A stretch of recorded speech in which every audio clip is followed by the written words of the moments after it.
If you're thinking about buying a house that's been flipped, I wanted to give you a short little list of things that you can be on the lookout for during your showing to help you determine if this house flipper did a good job or if it's maybe a house you want to walk away from.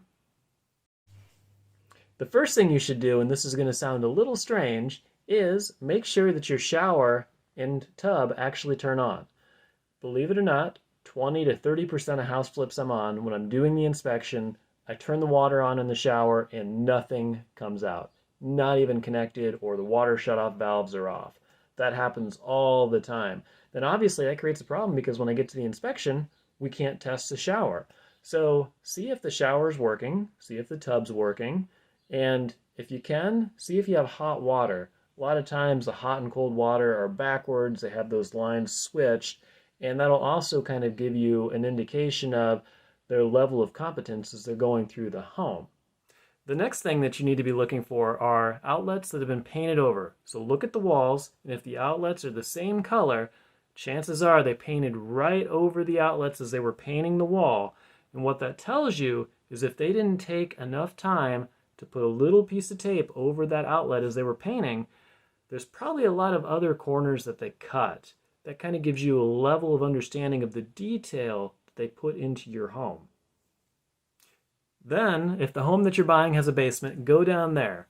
You want to be looking for several things. Number one, are there any kind of floor support jacks, those big poles that go from the floor all the way to the floor joist? If there are, that's not necessarily a bad thing, but you need to spend a little bit of time looking up there at the floor joists. Are they cracked? Or is there maybe termite damage? Why was it put there? Sometimes there's just a little sag in the floor, and that'll help straighten it out. But if you're noticing 3, 4, 5, 7 of those posts down there, chances are there's probably some structural issues with the home. Look at the basement wall if you can see it. If you're seeing large cracks, horizontal cracks, vertical cracks, diagonal cracks, especially at the corners, there's a decent chance that you're going to need a structural contractor to look at it or a drainage contractor to look at the home. The next thing you need to do, and I understand that sometimes, especially if you're doing a showing at night, this may not be possible, but always walk around the house. Can't tell you the number of times that there's a lot of very obvious problems outside that were just neglected, and you could have easily spotted those. For example, I was at a house one time where historical home, wooden siding, and all the way from the second story down to the first, the entire siding was just completely rotting, and it went actually into the home.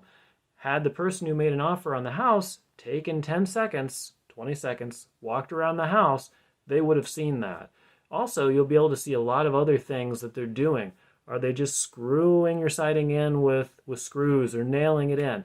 Little things like that that might indicate that they just did whatever it took to get the house as quick as possible ready for market. Then the next thing I would tell you is look at your windows. Are there window screens?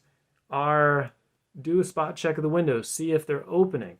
Especially the older windows, a lot of times they've been painted shut, or a lot of times when you open them up, they fall right back down. So I would spot check maybe 1 to 3 windows in the house just to kind of get a general feel for the overall condition of the windows. You may not be able to do this one, but if possible, what you should do is try to get a visual on the attic. Particularly, what you want to look for are attics that have been painted white, which means that there's either been fire or mold damage. And then sometimes you'll even see just attics completely full of mold.